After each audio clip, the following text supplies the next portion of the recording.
We are recording with Mr. Tom Burbage on Friday, January 24th, 2025 at 12:01 p.m. Eastern Time to talk about the incredible story of the F-35 Lightning II. I don't have a biology degree, so I can't really, speak on any of this in authority. I have played Ace Combat 7 for like 1,000 hours, so I'd like to think I have s some authority based on really truly nothing.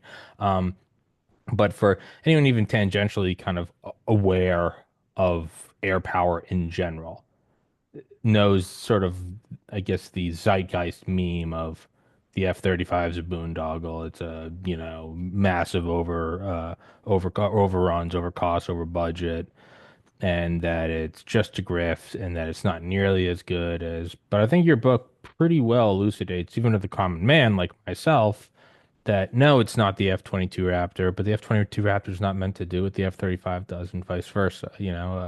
A CEO's gold yacht is not the same as a nuclear submarine. One can demolish a nation, the other one is fun for a party. And you really probably wouldn't want to flip the two. So they're not at all, it's not comparable.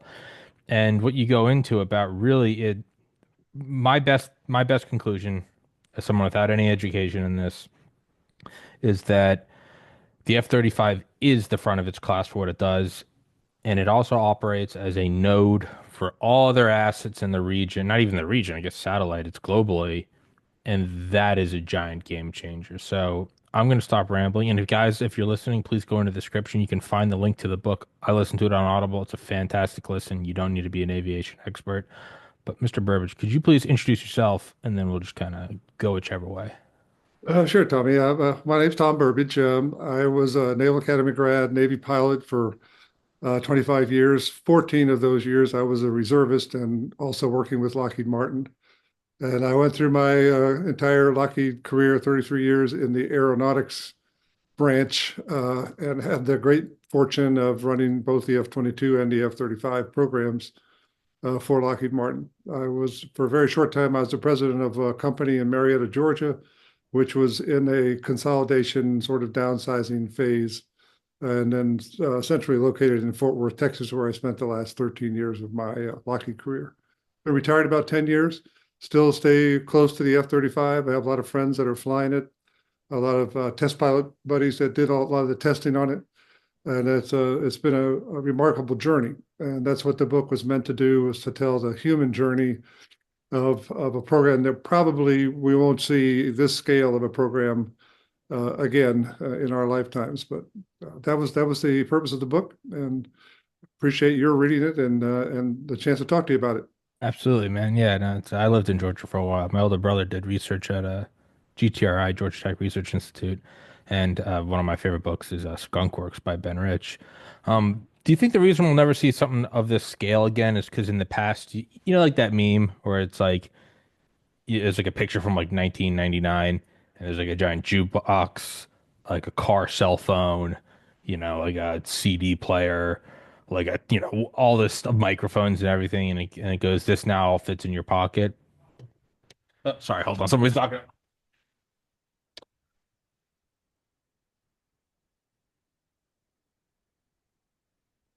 Sorry about that. There's maintenance guys going in and out. Do you think for the very same reason that like it's almost the inverse of that, or not the inverse of that? It's all of those things in one unit. Like, this wouldn't be possible. It's not that it necessarily wasn't attempted. It's that it's not wasn't possible in the past. You had the F4 Phantom, or you had the B-52, or you had the SR-71, or the U-2, or the F-117, yada yada yada.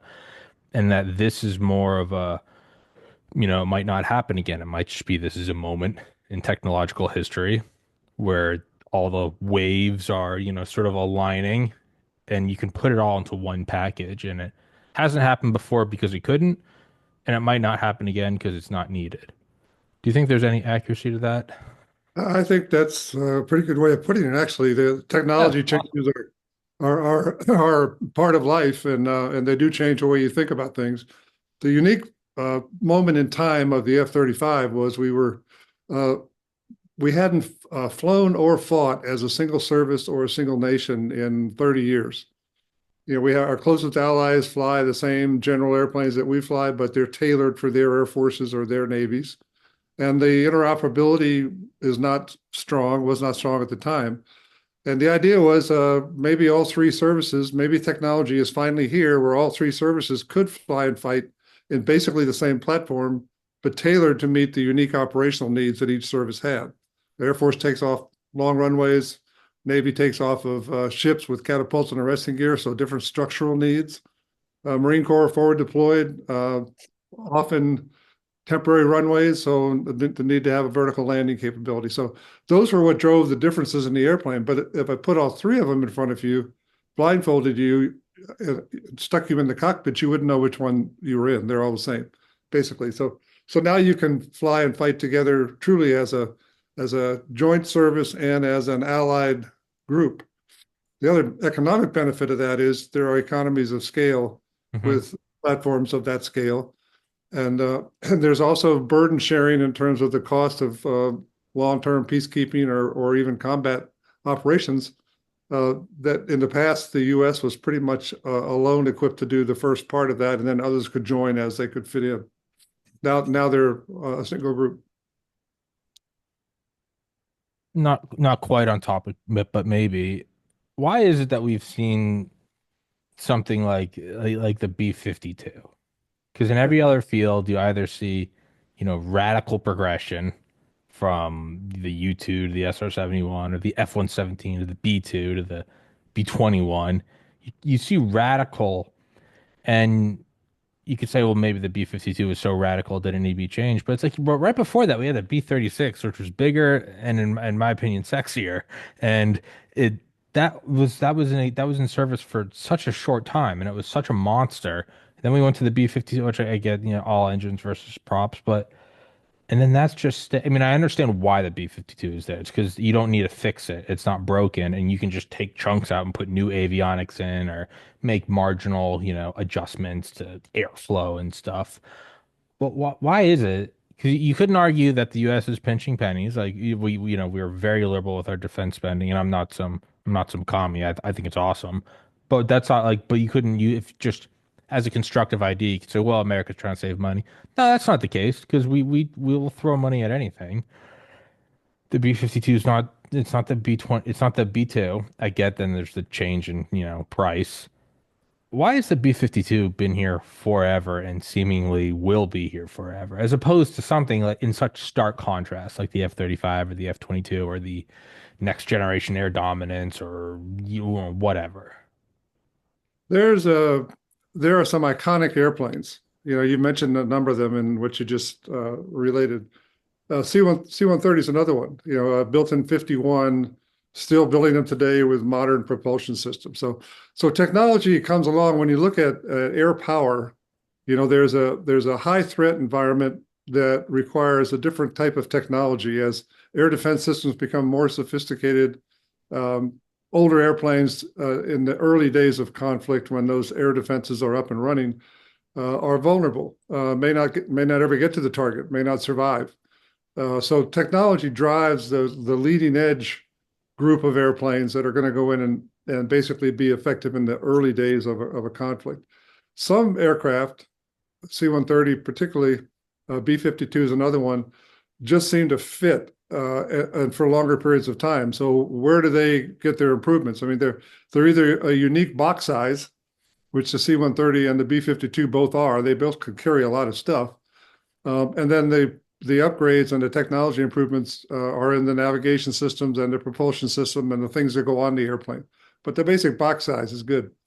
And the force structure can't all be replaced at once. So an airplane like a B-52, while it may have higher operating costs, it has 8 engines and it burns fuel and it can carry a lot of stuff a long way.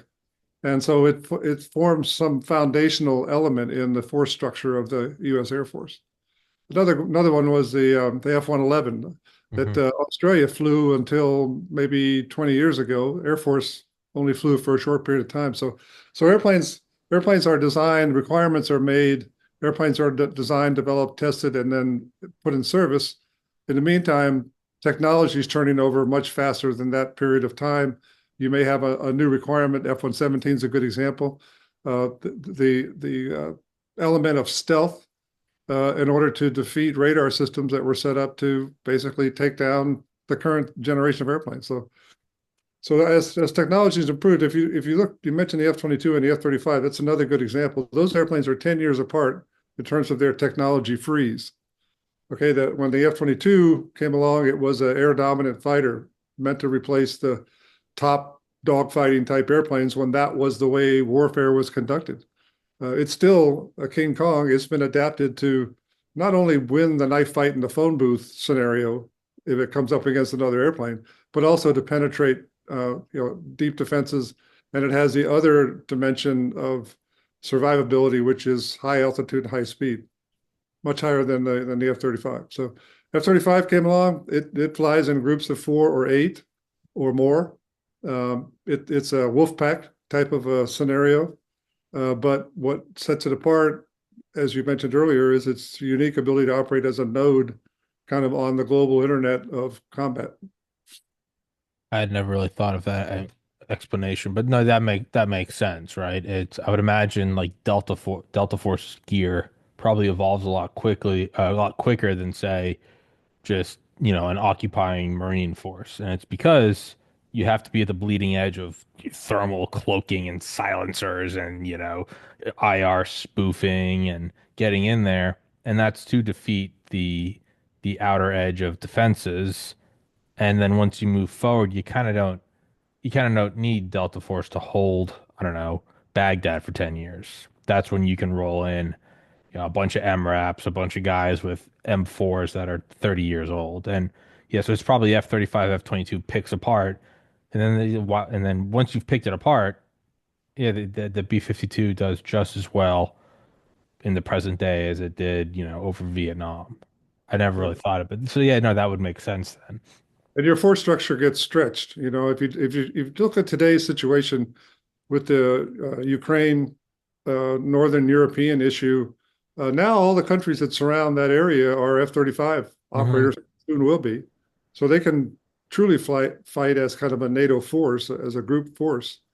If you come to the Pacific and you look at China, Taiwan, the kind of other potential risk that's out there, you have Japan, Singapore, Australia, U.S. carriers, a massive force of potential F-35 operators that can all fly and fight together. So those sort of the shifting sands of conflict in the world, uh, the program is designed to be able to be effective in both of those at the same time. So your force structure is shared by nations. There's 20 countries in the program right now, and your ability to fly and fight together takes the operational model to a whole different level than it's been in the past. And I would imagine loosely, it's similar to Reagan outspending the Soviet Union. There's probably some meat on the bones of the idea of if you keep advancing, other countries have to advance. Like B-52s, sure, they have their lumbering, TU whatever bombers. But if you keep pushing the F-22, F-35, NGAD, next generation air, if you keep pushing that, they have to keep pushing too, and that's a major stretch. And we might not think of that. We'd be like, well, yeah, you got to keep accelerating. Well, if they don't have the U.S. economy, that's actually a very big weak point. That's kind of irregular warfare. It's like, yeah, no, make them by the time the F-35's out, like, yeah, no, we're working on something else. I would imagine that would exhaust them. I think that you're hitting an interesting economic point, that very few countries have the economic or industrial infrastructure that the U.S. has. And on a global program, F-22 was U.S. Air Force only, didn't have Hmm. any international partners. F-35 has 20 international partners. The supply chain's connected around the world. We can produce the airplane in large quantities. I think the peak production rate on the program so far has been somewhere around 150 a year. Well, that's one every other day. Now you look at capability, just technology. Other countries may have scientists and technicians that can do similar technology gains, but few of them have the economic infrastructure to produce at high rate. Mm. That's another advantage of a joint uh, international partnership that it's going to be difficult to keep up with the force structure that the airplane's putting in place. I think there's been over 1,100 F-35s delivered today, and there's 47 bases around the world, which includes ships in some cases. So there's quite an infrastructure that other countries don't have the ability to replicate. the cost overruns aren't a bug, it's a feature. It makes everyone else have to catch up too. Um, do you think that we're seeing the I would imagine there'll always be some human aspect, but I would imagine I mean I get the drones being used in Ukraine as, little like Radio Shack, and they're not the same as something like the Predator or the Global Hawk. But I think the trend is pretty obvious that unmanned mass numbers, as well as the biggest constraint, G forces. Do you think that we're kind of at the end of manned fighter, that entire paradigm of the fighter jock in the plane? Are we coming to an end of that? I personally don't think so. I think that you're going to see joint operations with manned and unmanned aircraft. That's kind of the next wave that's coming along. Likely to see an F-35 or an F-22 with an unmanned aircraft flying in formation with it and being controlled from that airplane. The whole issue about brains and humans is you're in the airplane and you're controlling the airplane. With unmanned aircraft, you're being controlled with control systems from potentially long distances away. You can sit in a simulator in the Midwest of the United States and operate a drone somewhere over the South China Sea. So there's a whole different operating model involved with that. But if you lose the navigation system, if you lose the communication links, you're an uncontrolled unmanned aircraft. So I think there are still limitations. The unmanned aircraft today really fall in a couple of different categories. You have the big ones you mentioned, the Global Hawk and others that fly at very high altitude, do surveillance and reconnaissance, can go long distances, but they don't get down into the fight. They're starting to be defended now, have defensive systems put on them to be survivable, to prevent them from being shot down, or at least to negate some of that. Then you have the smaller ones that are really, intelligence, surveillance, reconnaissance, ISR type of platforms, and a lot of them are being used for targeting. Well, they'll go out and they'll identify a target. They'll provide those coordinates back to some sort of a manned aircraft or some sort of a munition. But you don't see them. I don't know. I think the recent Israeli raid on Iran was one of the most interesting ones to look at, and there's a lot of YouTube uh, explanations of that if you get a chance to look at it. But it was a mixture of fourth generation and fifth generation airplanes coming from multiple places, going into a very high threat environment and coming home and having dinner that night and everybody's safe and sound. That's not been done before in that scenario. So, I heard somebody say the other day that the last pilot for a manned fighter hasn't been born yet. That might be a good benchmark. By the time today's kids are up and about, the world will be an entirely different place.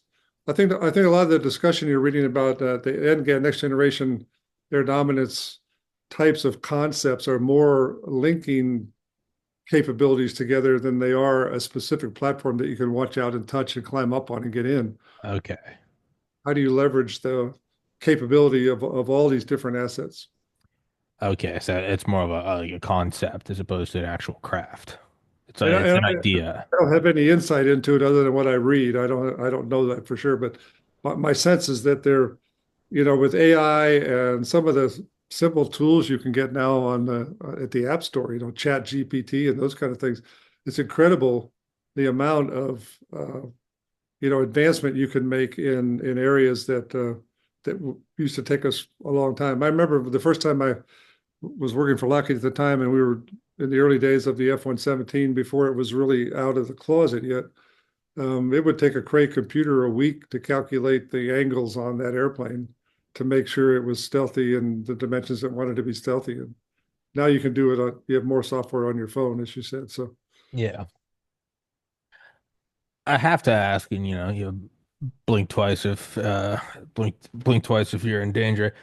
There's I refuse to, and I think it's because I want it to be. I refuse to believe there wasn't a successor to the SR-71. I get it, satellites, permanent loiter, and all of that. I just, I think I saw an SR-71 when I was like 6 or 7 on the Intrepid in New York. I think there's a picture of us touching it, and I want, and I know they said there's going to be an SR-72. I mean, one of my truly like favorite things to just dream about is right the Aurora, the space. And I get it, it was a line budget thing, and I know that it's like 99% false, but I want to believe, and because I refuse to grow up, I'm going to continue to believe. There had to have been a successor to the SR-70. There had to have been like an SR-72. There had to have been some hypersonic, suborbital.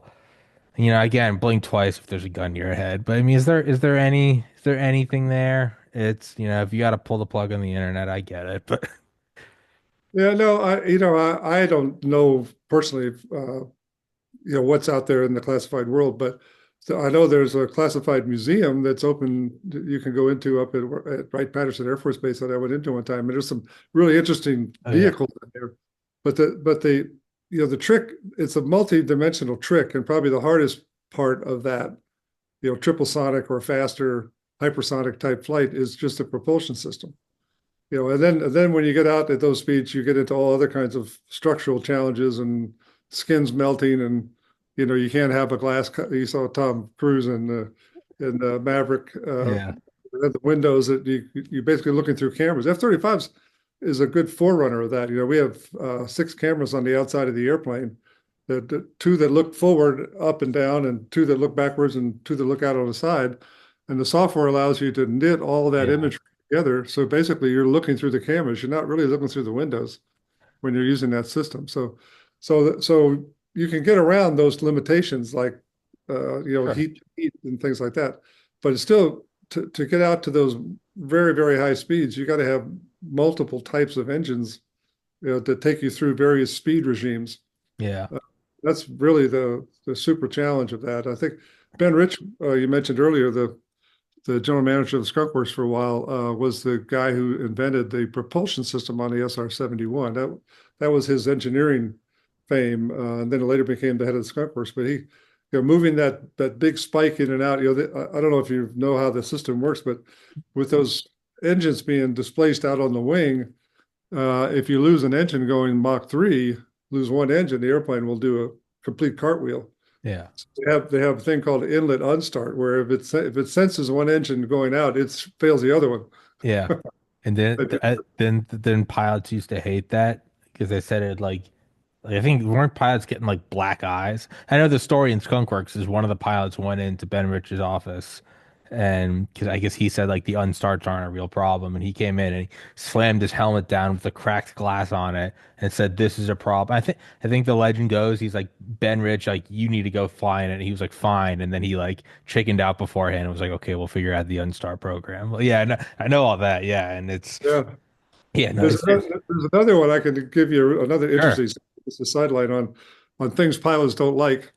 On the F-35B, which is the Marine Corps version that comes into a hover, Hmm. they turn it at a very high RPM at that point because you're basically holding the airplane in the air based on just the thrust you could generate.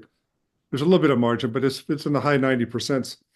And if it's in a hover close to the ground and the shaft that connects the engine to the fan should happen to fail, I mean, it's never failed in the past, and probability of failure is very low.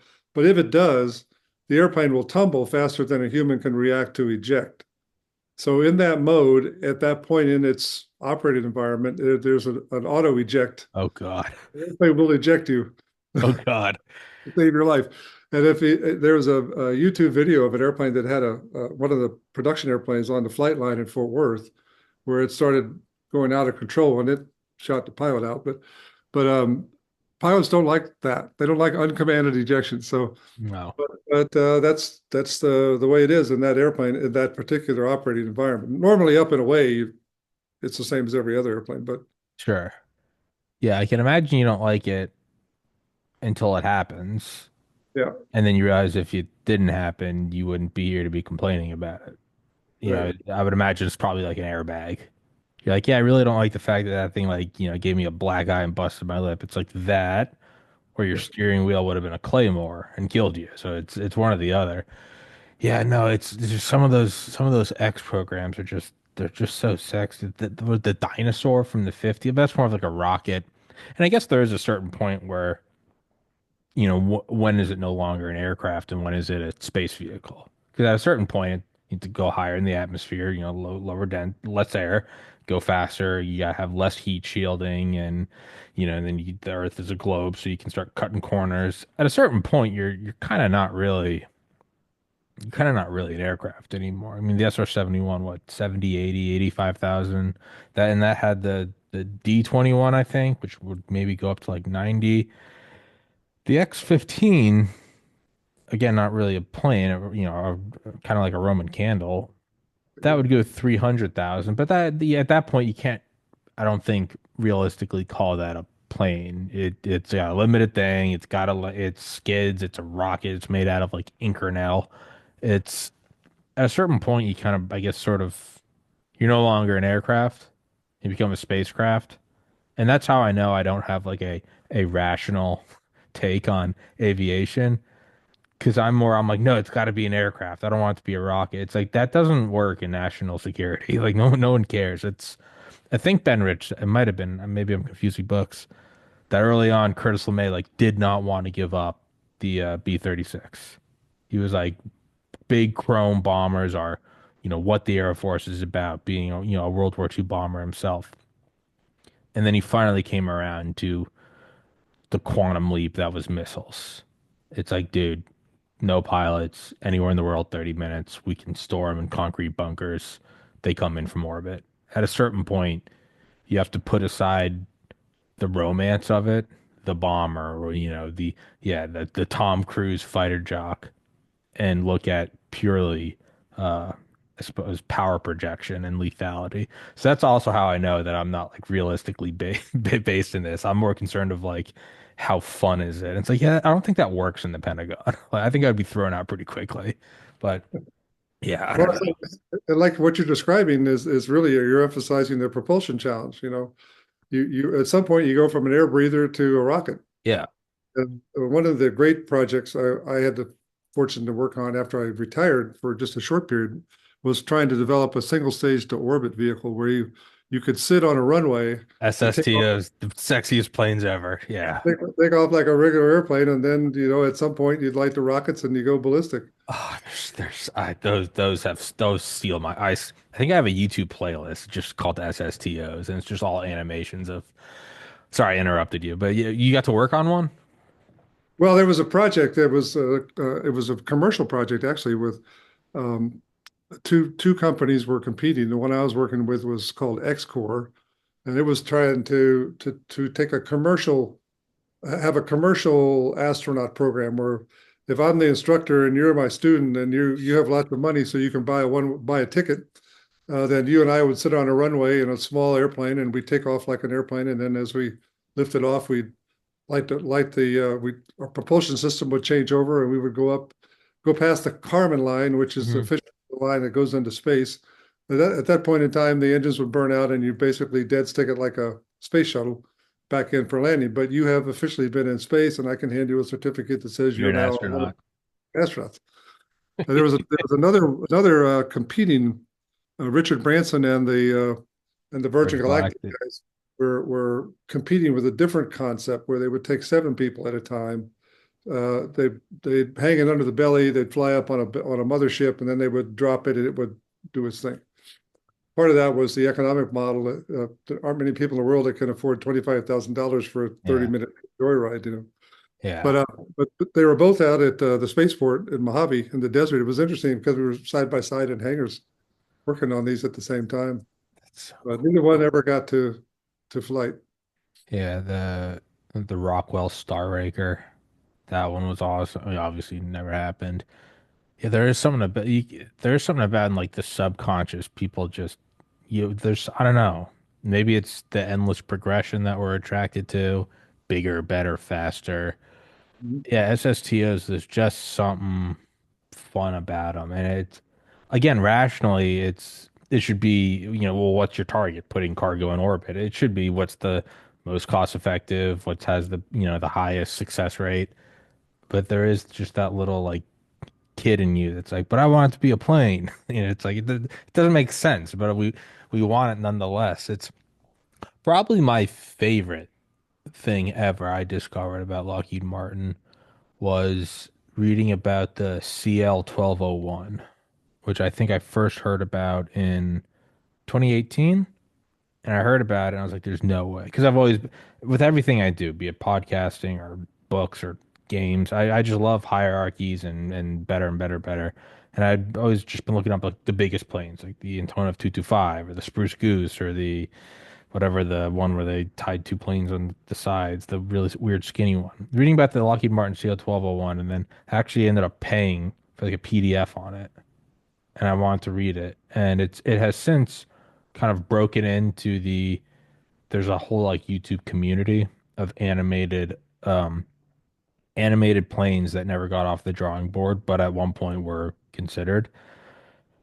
And the Lockheed Martin CL-1201 is hands down on any of these channels their most viewed video because there's something about it I think pulls at the heart or the like the I don't know, the intrepid explorer of just I'm sure you know what it is, but for everyone listening, it was a plane that was proposed and it was something that had a wingspan of like 1,100 feet. It was nuclear powered, could carry 20 F-4 Phantoms, fly for a month straight, carry like 6,000 people.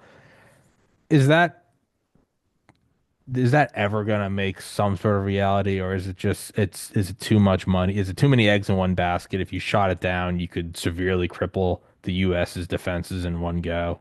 I know this has nothing to do with the F-35, but Yeah, it's an interesting thing. I don't know that much about the airplane. I know that they've been looking at different concepts of moving large amounts of stuff, and basically in a non-threat environment because you're pretty much a sitting duck when you're that big. And but including aerostats, they had an aerostat program in the Skunk Works probably 15, 20 years ago, where we looked at really huge blimp kind of thing that would hmm carry roll on, roll off kind of stuff. And you could move a lot of stuff a long distance.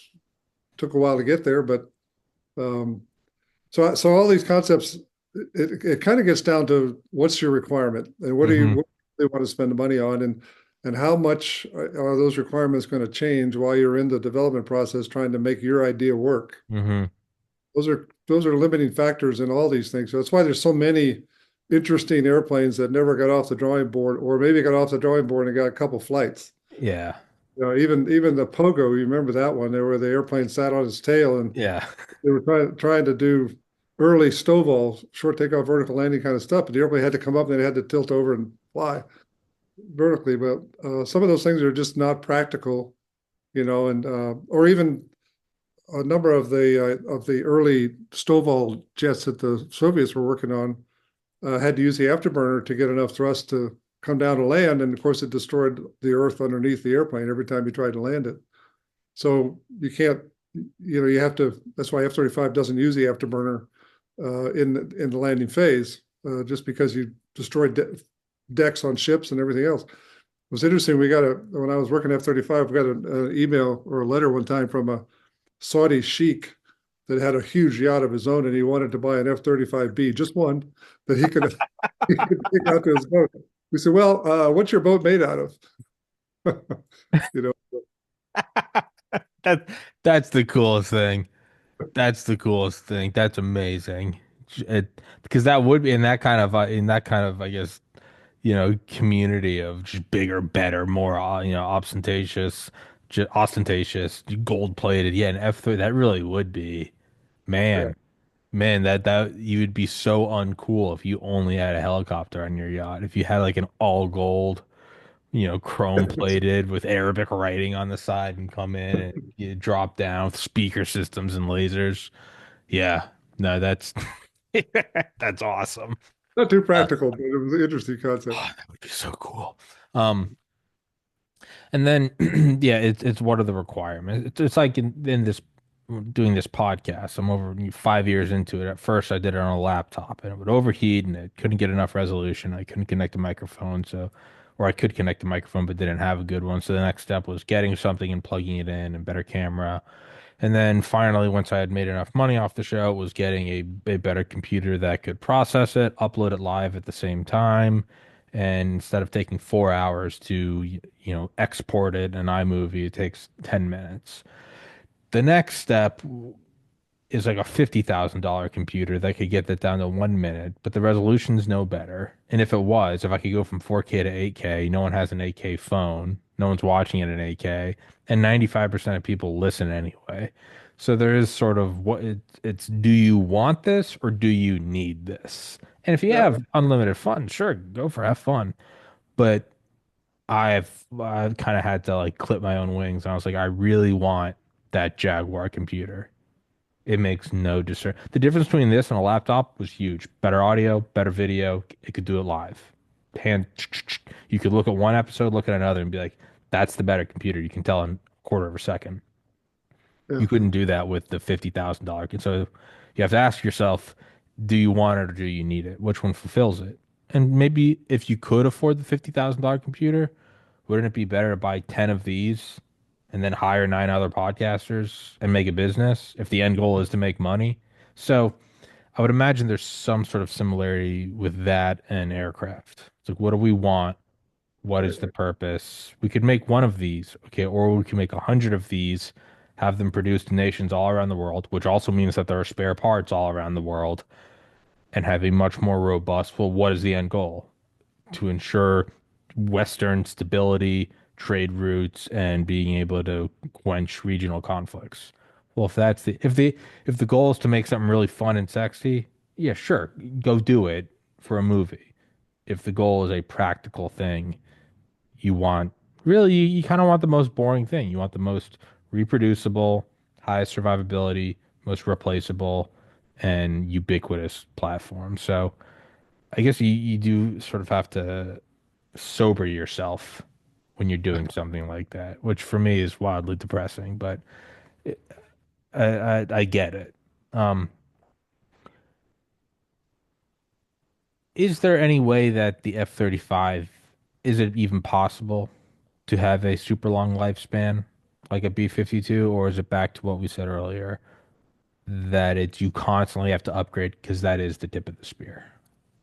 It's interesting to watch where the upgrade technologies tend to go. There's normally a long laundry list, and there's voting members. There's an Air Force, a Marine Corps, a Navy. There's international partners, and they're all allowed to contribute to developing that list of next new technologies. But somebody has to draw a line across it and say, okay, these are priorities and these are not. There's always way more than what you have the money to do or the time to do. If you look at where technology is going today, it's really in power generation. You don't really need to be stealthier.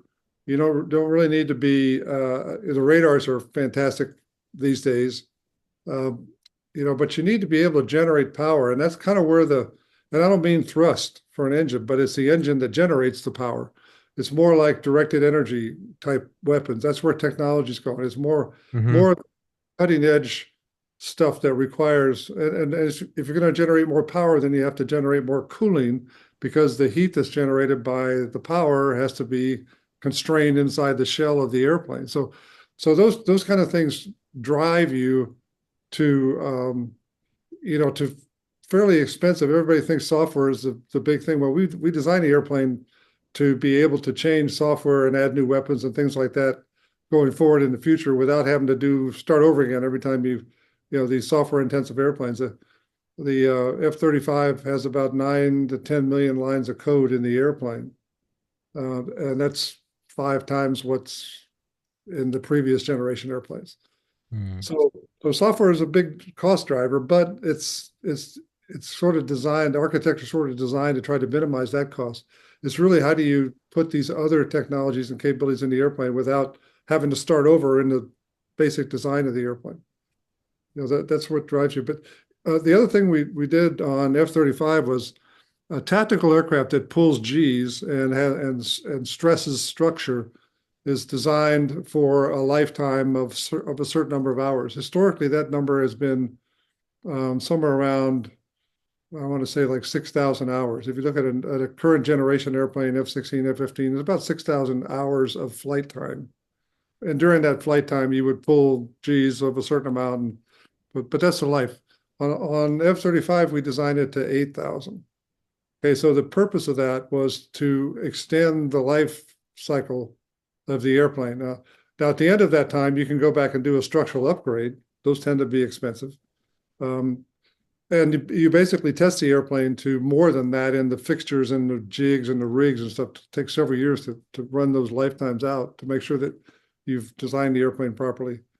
But it's designed to have a longer life. It's designed to manage its life cycle through supply chain changes. I'll give you an example.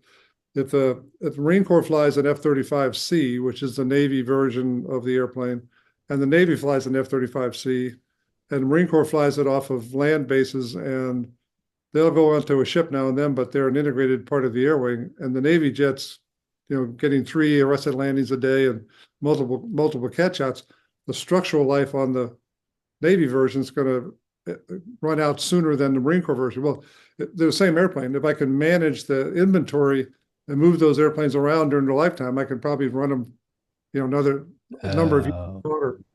So the computer lifecycle management tools these days are really an important part of maintaining a large fleet like this. But you can manage the fleet. People are like possessive. You tend to not want to let somebody else fly your airplane, or if there's a part. This is one of the big mysteries in the early days. If I have one part and I have a Navy and an Air Force that both want the part, who do I give it to? Well, your supply chain never gets down to the last part. But it was one of the things that was constantly thrown up that, we with all these stakeholders in the program, are we going to get down to supply chain issues where one party wants it and the other one has it? Those kind of things. So there's a lot of human nature, behind the systems and managing the fleet size when it gets to the size that it is. But they've been able to do all that as well as design, an extended life period for the airplane. Right now, the projections are that the production line will run into the 2040s. And if the F-16 is any indicator, that's a 1970s airplane, and it's still in production today. hmm. C-130 goes back to the 50s, but it's not used in the rough environment like a fighter. How far back does the C5 go? 70s, 80s? Five was yeah, they did a second run. They shut the line down and then they restarted it. And it was, I want to say it was in the 90s maybe that they restarted and built something called a C5M, which was a modified C5. They only built a few of them, but it was one of the few production lines that's actually been shut down and then restarted some years later. I lived in Maryland for a while, and if you ever went by Dover, seeing a Yeah. C5 in the air is the most uncanny thing. Yeah. They're, where a fighter jet or a helicopter, you get excited. Something about the C5, it almost looks wrong when you first see it. It's so big, you're like, is that stalling? There's something wrong. It's uncanny. Yeah. Big wing. Yeah, no, and it's Oh, again, I can say like, again why I'm not involved in any of this because my first instinct is like, how do we make it bigger? And it's like I don't know if there's really a need for that. yeah. In terms of recycled lives, like the F-117 still being used for out in Nevada test site as I don't know a dummy or something. Is there any life in that for past aircrafts where you can sort of, I would imagine the F-117, it probably still works against a third world nation, probably against a first world nation, to be honest. Is there any recycling in these things where they become drones or, hey, we can get something out of it as opposed to scrapping it? Uh, there can be certainly there's F4 drones that are used for target practice Hmm. and things like that where they take the pilot out and but they basically fly straight and level on their mission and other airplanes come train on them to train pilots to fight other aircraft. But yeah, there's a reason why the early stealth airplanes were black because they flew at night. When they were in visual range, they're not very maneuverable. You sacrifice maneuverability for the stealth on the F-117. was a very effective airplane, but it flew at night and it was very hard to detect on radar, but it wasn't maneuverable. You wouldn't want to get in a dogfight in one. Hmm. And now the technology of stealth evolved, and with the F-22, we were able to recapture full fighter performance and still be stealthy. And then and on the F-35, it's not meant to be an air superiority fighter. It's meant to be a strategic penetrator and take out strategic targets. That's a different mission, different requirement. Um, I've often gotten the question, which one would you rather be in? And the answer is it depends. Yeah. If Yeah. you're in a bad guys fighter and I'm in a U.S. fighter, I want to be in the F-22 if that's the mission. The mission is to go dogfight somebody. Um, and there's a lot of other things. I don't mean to belittle that. But there's a lot of other things that F-22 can do in the strategic or the air defense penetration mode. If I'm going to go into a target like the Israelis did not too long ago, that's heavily defended by a top tier air defense system, I'd want to be in the F-35. So that's just the way that's the way the requirement was written, and that's the way the technology evolved over time. Now they're going through the process of just defining what's the next generation going to be. Are we going to call it sixth generation or NGAD? It's just like the terminology and the words mean different things to different people. People expect to see an airplane. Mm. It may not be an airplane at all. It may be some other combination of technologies that are somehow linked now. But I know there's a lot of work going on in all those different concepts right now to try and figure out what is the next generation that the U.S. and its allies are going to spend their money on. Hey, I've said it, I've mentioned it on this podcast like 100 times before. I don't remember when or where the article was, but I was in high school, so it had to have been at least like 2005. I think it was Popular Mechanics, and I think it was the then Secretary of the Air Force, but it was talking about the future of planes. And I remember the last paragraph in the multi-page story was what you have to is loosely is what you have to understand is it's about air power. That might be a jet, that might be a magic button you press and other jets fall out of the sky. It doesn't have to be two wings in a cockpit. And that's what I always think about is like you don't be married to the idea. It's fun and romantic. Don't be married to it. You have to be focused on what is the most lethal and violently quick way to achieve the goal. And for the better part of the or over a century, it's been an aircraft. It might not be that. It might be something else entirely. And the F-35 being a node, or even what you're saying about the real focus that's driving it now is energy generation. It's less about, I don't know, what the wings are made of. That's still something, but if it's about directed energy weapons or lasers or that's an entirely different ball game now.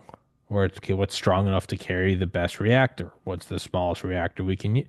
Maybe the CL-1201 makes a comeback. Maybe they do want the reactor. I don't know.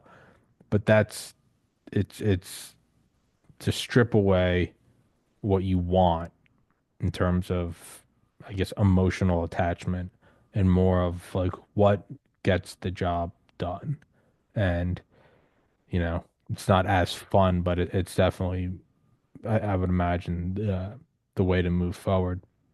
Um, What the other thing that's happening, Tommy, today is the real world experience of what's happening in the Red Sea as an example, where the drone attacks we're sort of in between generations, if you will. You can't shoot a multi-million-dollar missile on a multi-hundred-thousand-dollar drone very long and not have a huge economic impact. We're not equipped for hostile drone warfare, uh, perhaps the way we should be, but the drone technology has advanced so much in just the last couple of years that it's become now, if you read the after action reports or some of the unclassified things from the U.S. nuclear carriers that are coming back from deployment in the Red Sea, they're on 24/7 combat patrols out there, worried about little tiny objects coming at them from small boats or small rotors.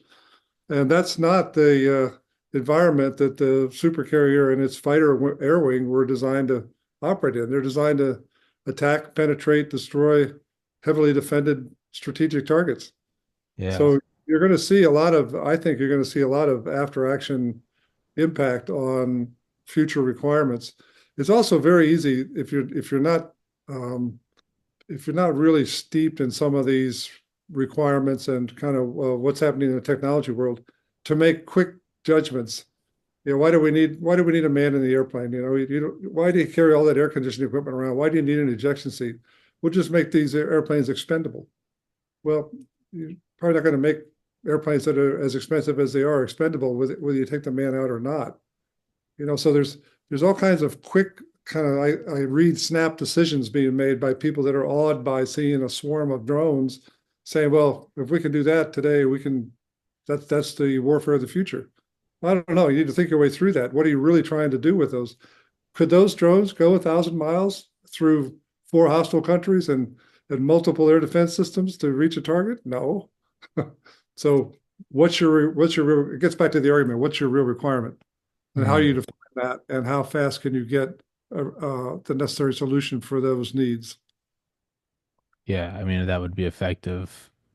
Yeah, it's a swarm. That'd be you'd want those to come out of just like a million of them to come out of a C5 and go and just, right near a target. That's how you'd overwhelm. But yeah, you're not gonna fly a bunch of little RC drones more than, X miles. And yeah, seeing carriers be on the defense against them is you see it with all the tanks in Russia. They're doing this sort of hyper quick on the go makeshift evolution to protect themselves against drones. Just these ratty cages made of scrap metal, but that's all you need. So, as with all Darwinian selection, when the selection pressures are great, it moves faster and faster and faster. People look at it and they're like, "Oh, this is so embarrassing for Russia." And it's like, sure, but this is how things start immediately. It will progress, it will mature, but this is the beginning of a different form of putting cages on things. Or it's one thing I saw was like they're not. Some Navy officials were saying how they couldn't, I guess, update the anti-drone microwave on the aircraft carrier because of the, I don't know, the entrenched system. And then it was solved by they just took a ground-based one and just strapped to the deck. Voila. They're like, it was just on like a Humvee. Like, I guess you could, it just, yeah, just, I don't know, take a gun and duct tape it to the front of a car. Now you got an armor, now you got a technical. So I think, that's fascinating that we're seeing it right now. It's like the battleship very quickly losing all efficacy. What once was the king of the jungle can very quickly just be upturned. And it's kind of wild that we're seeing aircraft carrier strike groups giving more than a passing glance to like a Houthi threat. That's wild. That's like me making Mike Tyson think twice. Normally he should just kill me. He should just throw a punch and take my head off my shoulders.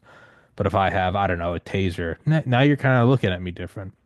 So yeah, it comes back to the requirement and the need. Um, but hey, we're running up on an hour, so I say we wrap this up. And dude, Hey, Tom. I'd love to have you back on sometime, man. That was fun. You're a cool guy. No, no, I'd love to do it. Yeah, I appreciate you taking the time to talk about it. It's always good Absolutely. to. Yeah, that's I always tell authors that I'm my own boss. No one told me to do this interview. I only have on people that I want to talk to. So that's like the best compliment I can give you is inviting you on. So it's a great book, and for everybody listening, again, you don't have to be some aviation expert. The book's on Audible. It's a great listen. It's fantastic, and yeah, it's a different way of looking at things. And for I guess one thing for me, it's made is it made me completely drop the idea that the F-35 is some handicapped, square peg in a round hole because I just took some time to learn about it. It's all right. Well, then for me personally, it was like, well, what else in my life if I just accept it as X, Y, and Z? I'm like, oh, the United States Postal Office, it's a government. I'm like, well, maybe I don't know anything about shipping. Maybe I should read about that and have some humility. So there's sort of a philosophical lesson in there as well. Um, but Mr. Burbage, thank you so much, sir. Yeah, it's my pleasure, Tommy. Really Yes, appreciate sir. your time. Yes, sir. Thank you so much. Guys, thank you for watching.